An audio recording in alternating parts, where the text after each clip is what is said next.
Soil के इस lecture में हम बात करेंगे कॉम्पेक्शन के बारे में।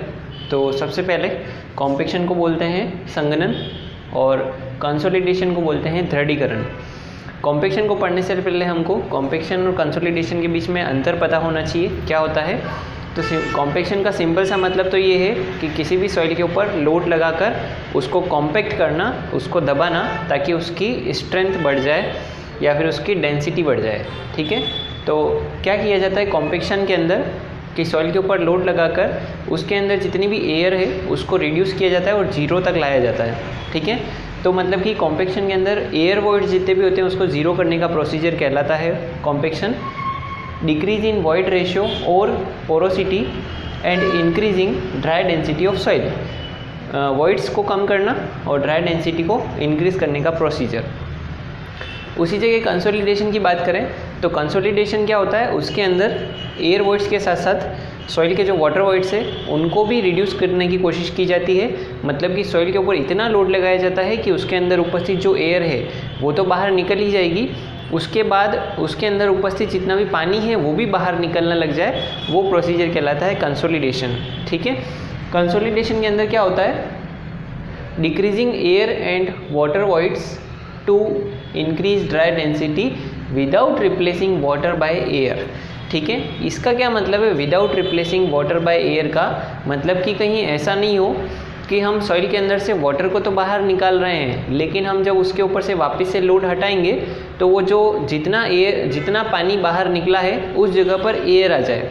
ठीक है, तो उस प्रोसीजर को जब वाटर को हटाने से उसके अंदर एयर आ जाएगी उसकी जगह पर, उसको बोलते हैं हम स्वेलिंग। ठीक है, तो कंसोलिडेशन जो है वो स्वेलिंग का अपोजिट प्रोसीजर है। कॉम्पेक्शन जो है वो शॉर्ट टर्म प्रोसेस है लेकिन कंसोलिडेशन जो है वो लॉन्ग टर्म प्रोसेस है और इसके अंदर जो कंपैरेटिवली लोड्स लगाए जाते हैं वो काफ़ी हैवी लोड्स होते हैं जो कि हम नॉर्मली नहीं कर सकते। ठीक है, तो कंसोलिडेशन एक ऐसा प्रोसीजर भी है जिसको कि हम नॉर्मली फील्ड्स पर नहीं कर सकते हैं। जस्ट कंसोलिडेशन अगर करना है तो आप लेबोरेटरी के अंदर उसको कर सकते हैं। और जो कॉम्पेक्शन है उसको हम जनरली कंस्ट्रक्शन साइट्स पर करते हैं ताकि उसकी डेंसिटी बढ़ जाए और उससे क्या होता है कि सॉइल की जो है वो shear strength,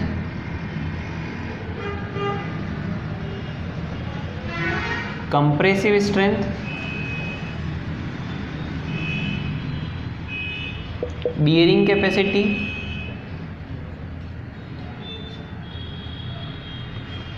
बढ़ जाती है। ठीक है, कॉम्पेक्शन से ये हमको फ़ायदे होते हैं।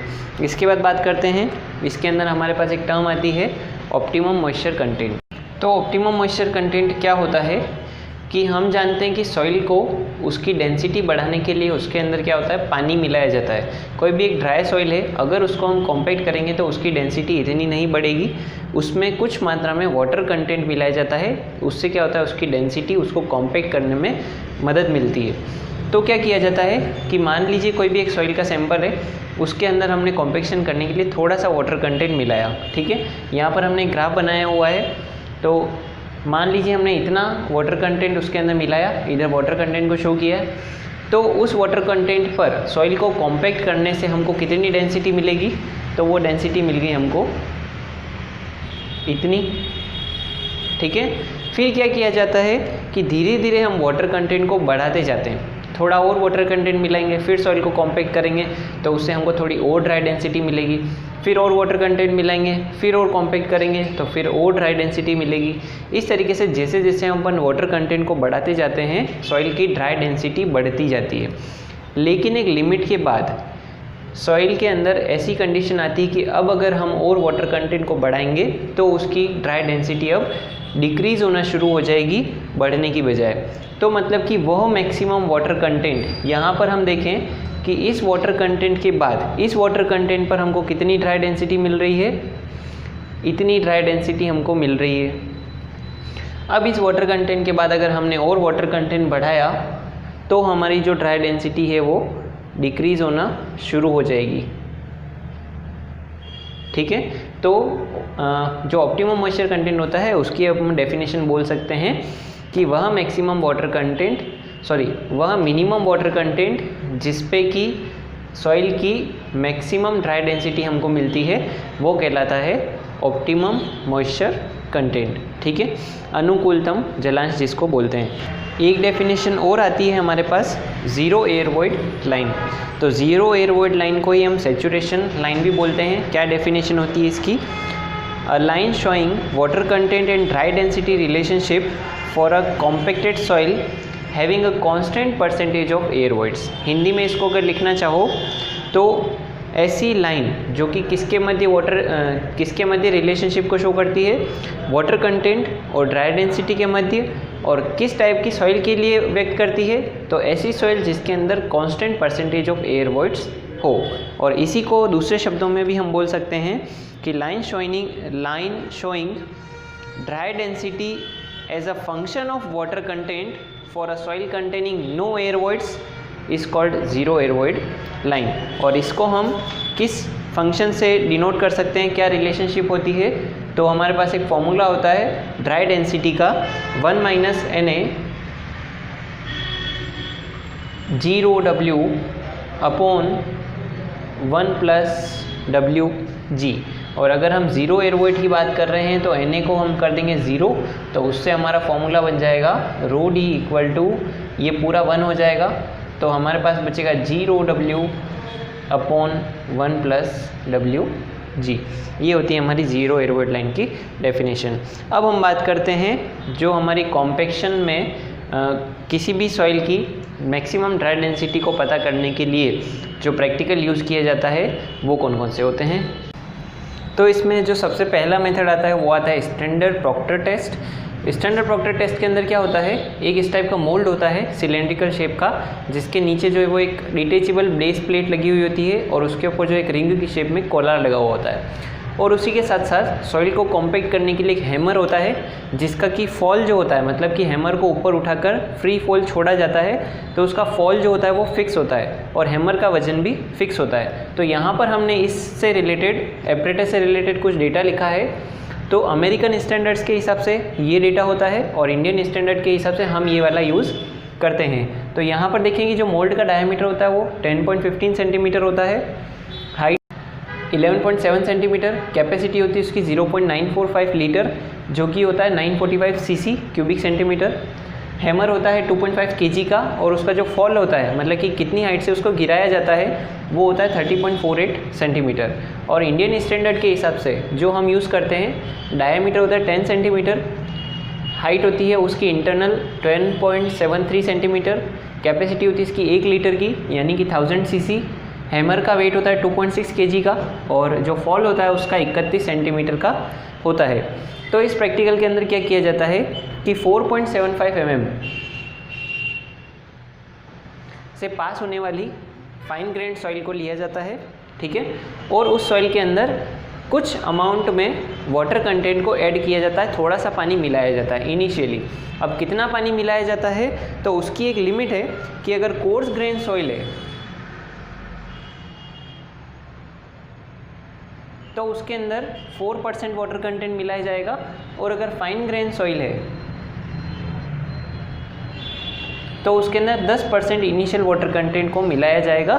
और उसके बाद क्या होगा कि ये जो सैंपल होगा उसको 3 लेयर में इस मोल्ड के अंदर कॉम्पैक्ट करेंगे और हर लेयर के ऊपर जो है 25 बार उस हैमर को गिराया जाएगा, 25 ब्लोज दिए जाएंगे, ठीक है, और उसकी जो हाइट होगी वो फॉल होगा 31 सेंटीमीटर का। तो 3 लेयर में कॉम्पैक्ट करेंगे और हर लेयर को 25-25 ब्लोज से कॉम्पैक्ट किया जाएगा। फिर इसके बाद जो सैंपल हमको जितनी मिट्टी उस मोल्ड के अंदर आ जाएगी, कॉम्पैक्ट हो जाएगी कंप्लीटली टॉप तक, उस सॉइल का हम मास कैलकुलेट कर लेंगे, वज़न कर लेंगे उसका, और फिर क्या करेंगे कि थोड़ा सा सॉइल सैंपल उसमें से लेकर और उसको वाटर कंटेंट निकालने के लिए ओवन में रख देंगे। वहाँ से हमको कैलकुलेशन करके वाटर कंटेंट मिल जाएगा। फिर इस सारे प्रोसीजर के बाद हम एक फॉर्मूला अप्लाई करेंगे। ड्राई डेंसिटी का जो फॉर्मूला होता है, ड्राई डेंसिटी का फॉर्मूला होता है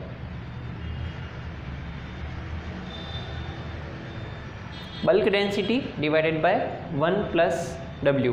ये फॉर्मूला होता है हमारे पास ड्राई डेंसिटी को निकालने का। बल्क डेंसिटी कैसे आती है? वो होती है bulk density is equals to simple mass upon volume. Mass कहाँ से आएगा? जितनी सॉइल उस सिलेंडर के अंदर आ गई उसका हमने वजन कर लिया, वो मास यहाँ लग जाएगा। और वॉल्यूम हमको पता है 1000 सीसी होता है 1 लीटर, तो उससे रो आ जाएगा, रो बल्क, और फिर उसको जो है वो हम यहाँ पर लगा देंगे और रो डी निकाल लेंगे। इसी प्रोसीजर को अब रिपीट किया जाता है अलग अलग वाटर कंटेंट पर, ठीक है, अलग अलग वाटर कंटेंट, थोड़ा वाटर कंटेंट बढ़ाएंगे, फिर पूरे प्रोसीजर को रिपीट दोबारा किया जाएगा। तो उस तरीके से हमारे पास एक ड्राई डेंसिटी और वाटर कंटेंट के बीच में ग्राफ प्लॉट हो जाएगा कुछ इस टाइप से, ठीक है, और फिर वहाँ से जो है वो ऑप्टिमम मॉइस्चर कंटेंट को फाइंड आउट कर पाएंगे। और एक और बात यहाँ पर ध्यान रखेंगे कि जो ऑप्टिमम मॉइस्चर कंटेंट होता है जनरली कोर्स ग्रेन जो सॉइल होती है उसके लिए कम होता है। कोर्स ग्रेन सॉइल के लिए ऑप्टिमम मॉइस्चर कंटेंट जो होता है वो कम होता है कंपैरेटिवली, और फाइन ग्रेन सॉइल के लिए जो ऑप्टिमम मॉइस्चर कंटेंट होता है वो थोड़ा सा ज़्यादा होता है। इसके बाद सेकंड मेथड आता है मॉडिफाइड प्रॉक्टर टेस्ट। तो जो मॉडिफाइड प्रॉक्टर टेस्ट होता है वो ऐसी टाइप के स्ट्रक्चर्स के लिए किया जाता है जिन पर कि हैवी लोड्स आने वाले हैं, ठीक है, एयरक्राफ्ट्स जहाँ पर लैंड करते हैं, रनवेज होते हैं, ऐसी जगहों पर उस सॉइल का ड्राई डेंसिटी और ओएमसी निकालने के लिए मॉडिफाइड प्रॉक्टर टेस्ट को यूज़ किया जाता है। तो होता कुछ नहीं है, इसके थोड़ा सा डेटा चेंज हो जाते हैं। जैसे कि मॉडिफाइड प्रॉक्टर टेस्ट जो होता है उसके अंदर जो प्रैक्टिकल हम करेंगे उसका एपरेटस तो वो प्रॉक्टर वाला ही, पहले वाला ही यूज़ करेंगे, लेकिन उसके अंदर जो हैमर होगा उसका जो वेट होगा वो हो जाएगा 4.90 kg, ठीक है, हैमर का वेट थोड़ा चेंज हो जाएगा, और उसी के साथ साथ जो उसका फॉल होगा वो 45 सेंटीमीटर हो जाएगा, ठीक है। और साथ ही साथ इन दोनों टेस्ट में तो क्या था, हम 3 लेयर में सॉइल को फिल कर रहे थे, लेकिन मॉडिफाइड प्रॉक्टर टेस्ट में 5 लेयर में सॉइल को कॉम्पैक्ट किया जाता है। और एक और बात, यहाँ पर हम जिस हैमर से इसको कॉम्पैक्ट कर रहे हैं, जैसे कि 2.5 kg ये था, 2.6 kg ये था और 4.90 kg ये था, और इनके फॉल भी फिक्स थे। तो जब कोई हैमर किसी हाइट से गिरेगा तो मतलब कि वो कुछ इस टाइप से कंडीशन होगी कि ये हमारा एक हैमर का सिलेंडर है और उसके अंदर जो वज़न है, जो वेट है 2.6 kg वाला जो भी है, वो इस हाइट से गिर रहा है। तो वो जब नीचे आकर सॉइल के ऊपर टकराएगा तो उसकी जो कॉम्पैक्टेड एनर्जी होगी, मतलब कि वो कितनी एनर्जी से टकराएगा, वो कितनी होगी, तो वो भी हमको ध्यान में रखनी है इसमें यहाँ पर। तो जो नॉर्मल हमारा प्रॉक्टर टेस्ट होता है, इस प्रॉक्टर टेस्ट के अंदर जो हमारी कॉम्पैक्शन की एनर्जी होती है वो होती है 6065। कितनी होती है? 6065 kg सेंटीमीटर पर 1000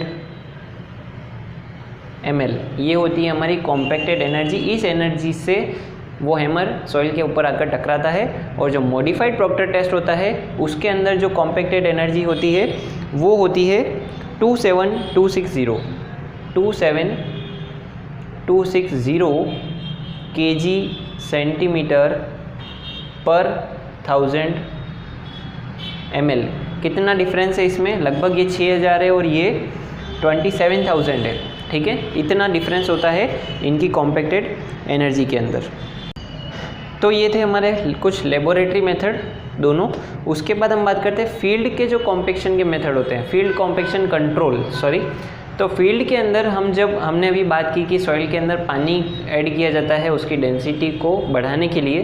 तो फील्ड के अंदर जब हम पानी को अप्लाई कर रहे हैं तो उसके ऊपर कंट्रोल कैसे रखेंगे कि हमको जितना रिक्वायर्ड पानी छांटना था उतना हमने डाल दिया है और उसकी जो सॉइल की डेंसिटी है वो प्रॉपर तरीके से आ चुकी है। तो इस सब चीज़ के ऊपर कंट्रोल कैसे करेंगे? तो उसके लिए हमारे पास सबसे पहला मेथड आता है, या तो वाटर कंटेंट को पता कर लो कि हमने जो लेबोरेटरी में टेस्ट किया था कि मान लीजिए जो हमारा OMC है, ऑप्टिमम मॉइस्चर कंटेंट, वो 8% है, मतलब कि 8% हम मॉइस्चर कंटेंट अप्लाई करेंगे तो हमको मैक्सिमम डेंसिटी मिल जाएगी। तो अब हम फील्ड में पता कैसे करेंगे कि हमने जो पानी छाटा है सॉइल के अंदर वो 8% हो चुका है? तो उसके लिए हमको सिंपल सा है, फील्ड में वाटर कंटेंट को पता करने के मेथड अप्लाई करने पड़ेंगे, जिसमें कि हमारा एक मेजर मेथड आता है, वो आता है calcium carbide method.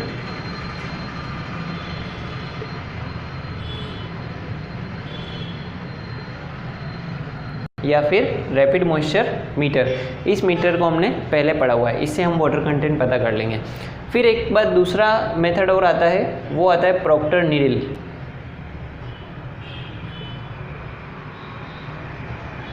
Procter needle method जो होता है, उस मेथड से भी हम सॉइल का फील्ड में कॉम्पेक्शन को कंट्रोल कर सकते हैं। इसके बाद फील्ड कॉम्पेक्शन के मेथड आते हैं कि फील्ड में जो है वो हम कॉम्पेक्शन को किस किस टाइप से कर सकते हैं, जैसे कि रोलर होते हैं, कॉम्पेक्टर होते हैं, वाइब्रेटर होते हैं, टेम्पर होते हैं, वो सब कौन कौन से होते हैं और किस किस टाइप की सॉइल के लिए कौन कौन से मेथड को हमको यूज़ करना चाहिए। तो यहाँ पर हमने लिखा है कि स्मूथ व्हील रोलर जो होता है वो किस टाइप की सॉइल के लिए काम में आता है, crushed rock, gravel and granular soil के लिए। जो वाइब्रेटर रोलर होते हैं वो सैंड के लिए काम में आता है। रैमर एंड टेम्पर जो होते हैं वो सभी टाइप की मृदाओं के लिए। और जो न्यूमेटिक टायर रोलर होते हैं वो sand, gravel and silty clay के लिए काम में आते हैं। अब इसके बाद हम बात करते हैं जो फैक्टर्स होते हैं कॉम्पेक्शन को अफेक्ट करने वाले, मतलब कि किन किन कारणों का हमारे कॉम्पेक्शन के ऊपर प्रभाव पड़ता है। तो फैक्टर अफेक्टिंग कॉम्पेक्शन के अंदर सबसे पहला फैक्टर आता है वाटर कंटेंट। वाटर कंटेंट के बारे में हमने पहले ही बात कर चुके हैं कि वाटर कंटेंट को बढ़ाते हैं जैसे जैसे, तो उसकी डेंसिटी भी बढ़ती है सॉइल की, और एक लिमिट के बाद जो है वो अगर वाटर कंटेंट को बढ़ाएंगे तो ड्राई डेंसिटी जो है वो डिक्रीज़ होना शुरू हो जाएगी। अमाउंट ऑफ कॉम्पेक्शन, मतलब कि हम कितना हैवी लोड अप्लाई कर रहे हैं कॉम्पेक्शन करने के लिए। मेथड ऑफ कॉम्पेक्शन, मतलब कि हम कौन सा मेथड यूज़ कर रहे हैं कॉम्पेक्शन करने के लिए, स्टैटिक लोडिंग है या इम्पैक्ट लोडिंग है या काइनेटिक लोडिंग है, वो सारी। और type of soil, granular soil है, सैंडी सॉइल है, सिल्टी सॉइल है, क्लेई सॉइल है, किस टाइप की सॉइल है उसके ऊपर भी कॉम्पेक्शन के ऊपर उसका प्रभाव पड़ता है। ये था हमारा कॉम्पेक्शन। अब इसके अगले लेक्चर में हम कंसोलिडेशन को स्टार्ट करेंगे।